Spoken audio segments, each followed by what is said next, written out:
So I'm kicking off a weekend of fighting games here on the Undertow, and I'm starting with the most hardcore. That's right, it's BISHOUJO SENSHI Sailor Moon S Jougai Rantou Shuyaku Sodatsusen, the strange anime licensed 2D fighter that's the best thing since Ranma Nibonoichi Chogi Rambuhen, and only slightly more annoying to pronounce. The full cast of various sailors take the field in a game that, to be honest, kinda caught me off guard. I wasn't expecting anything nearly this good, or nearly this customizable.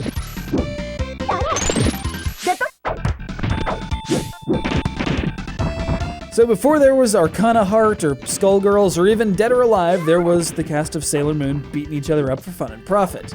And, well, it's by no means what you'd expect out of a modern fighter, but for 1994, this was still pretty boss. You've got backdashing, desperation attacks, and a fair level of combo complexity.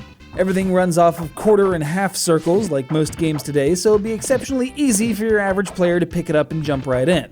That's the good news. Bad news is that, for whatever reason, the story mode completely hamstrings your character of choice, or more accurately, buffs the hell out of your opponents by giving them 120% health and some ridiculous defense compared to the wet tissue paper that you call a body. That is, until you figure out, in my case, a week later, that by hitting select during the controller configuration screen, you can actually tweak each character's parameters on the fly. And that's awesome.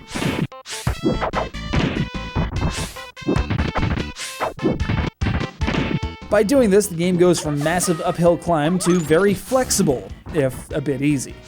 But I'm just gonna go out on a limb and presume that you're not in it to show your hard macho buffness to the world. You just wanna have a good time with a 2D fighter that might include Jupiter putting Mars here in a giant swing and doing a pile of damage, or Chibi Moon latching onto an opponent's head and wreaking havoc.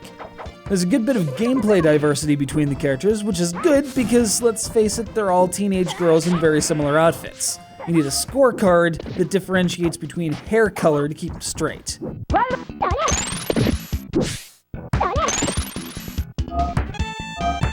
BISHOUJO SENSHI Sailor Moon S Jougai Rantou Shuyaku Sodatsusen. Man, just saying the title of this thing is eating into my time. Might not have set the world on fire like the Mortal Kombats or Street Fighters of its day, but it's good to see licensed games that can actually take the whole 2D fighting idea and do it right. Heck, it took Ranma 3 tries to be playable, and Sailor Moon did it in 1. Our thanks go out to Tony at Games Unlimited in Delaware, Ohio. Wait a second, is it Delaware or is it Ohio? Or is it like Indiana, Pennsylvania? It, we'll do it live!